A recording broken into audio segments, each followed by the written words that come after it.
안녕하세요, 여러분. 오늘은 은퇴하신 분들이 정말 많이 궁금해하시는 주제, 건강보험료 줄이는 방법에 대해 이야기해 볼 거예요. 퇴직 후 건강보험료 고지서를 받고 깜짝 놀라신 분들 많으시죠? 직장 다닐 때는 월급에서 자동으로 빠져나갔는데 막상 퇴직하고 나니 금액이 너무 커서 당황하셨을 겁니다. 오늘 영상 끝까지 보시면 매달 나가는 건강보험료를 확실하게 줄일 수 있어요. 방법이 무려 5가지나 있거든요. 하나씩 차근차근 알아보겠습니다.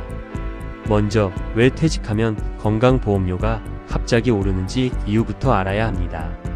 직장 다닐 때는 회사에서 건강보험료의 절반을 부담해 줬습니다. 예를 들어 건강보험료가 20만원이라면 본인이 10만원, 회사가 10만원을 냈었죠. 하지만 퇴직하는 순간 지역가입자로 바뀌면서 그 부담을 온전히 본인이 져야 합니다. 게다가 지역가입자는 소득뿐만 아니라 재산과 자동차까지 포함해서 계산합니다. 집이 있다면 집값도 반영되고 차가 있다면 차값도 보험료에 영향을 미치죠. 그래서 소득이 줄었는데도 보험료는 오히려 오르는 경우가 생기는 겁니다. 2026년 기준 건강보험료율은 7.19%로 전년보다 0.1%피 올랐습니다. 이 부담을 혼자 다 져야 하니 꽤 클 수밖에 없겠죠. 하지만 이 보험료 줄일 수 있습니다. 방법을 알면 됩니다. 첫 번째 방법은 임의 계속 가입 제도입니다. 이 제도는 정말 꿀팁인데 의외로 모르시는 분들이 많습니다. 이름은 어렵지만 쉽게 설명해 드리겠습니다. 퇴직 전 1년 이상 직장 생활을 하셨다면 신청할 수 있습니다.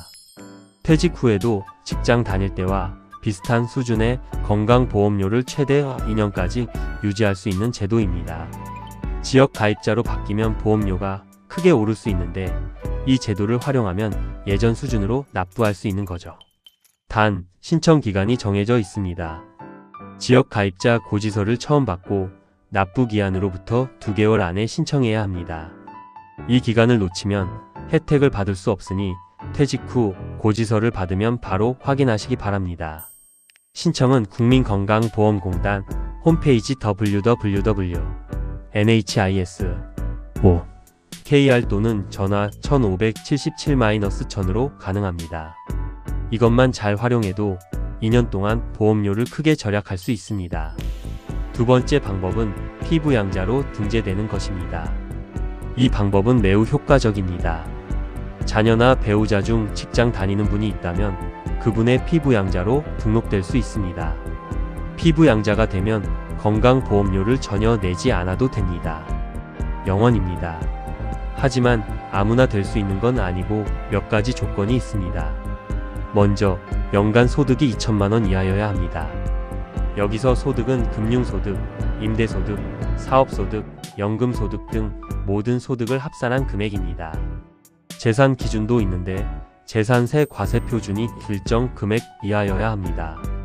기준이 다소 복잡하니 건강보험공단에 전화해서 본인이 해당되는지 확인해 보세요. 만약 조건이 된다면 이 방법이 가장 좋습니다. 자녀분들께 한번 여쭤보세요. 나 피부양자 등재 가능해? 이 한마디로 매달 수십만 원을 절약할 수 있습니다. 세 번째 방법은 소득 조정 신청입니다. 지역 가입자 건강보험료는 전년도 소득을 기준으로 계산합니다. 만약 올해 소득이 줄었더라도 작년 소득을 기준으로 보험료가 부과되는 거죠. 예를 들어 작년에 3천만 원을 벌었는데 올해 퇴직해서 소득이 줄었지만 보험료는 여전히 3천만 원 기준으로 부과됩니다. 이럴 때 소득 조정 신청을 하면 됩니다. 올해 소득이 줄었다는 것을 신고하면 보험료를 낮춰줍니다. 7월에 신청하면 1월부터 6개월치 보험료를 소급해서 감면받을 수 있고 8월 이후에 신청하면 신청한 달부터 보험료가 조정됩니다. 소득이 확실히 줄었다면 꼭 신청하세요. 신청하지 않으면 그냥 더 많은 보험료를 내야 합니다. 이 역시 국민건강보험공단 1577-1000으로 전화해서 문의하면 됩니다. 네 번째 방법은 자동차 정리입니다. 자동차를 소유하고 계신 분들은 주목하세요. 지역 가입자는 자동차도 건강보험료 계산에 포함됩니다. 자동차 가액이 4천만원 이상이면 건강보험료가 추가로 부과됩니다. 4천만원 미만이면 자동차에 대한 보험료는 없습니다. 퇴직하면서 고급차를 정리하는 것도 좋은 방법입니다. 차를 팔거나 좀 더 저렴한 차로 바꾸면 보험료를 줄일 수 있습니다.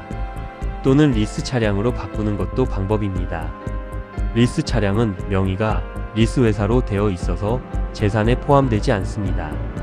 물론 리스 비용이 발생하므로 꼼꼼하게 따져봐야겠죠. 어쨌든 자동차 때문에 보험료가 더 나올 수 있다는 점 꼭 기억하세요. 다섯 번째 방법은 재산 조정입니다. 지역 가입자는 재산도 건강보험료에 포함된다고 말씀드렸죠.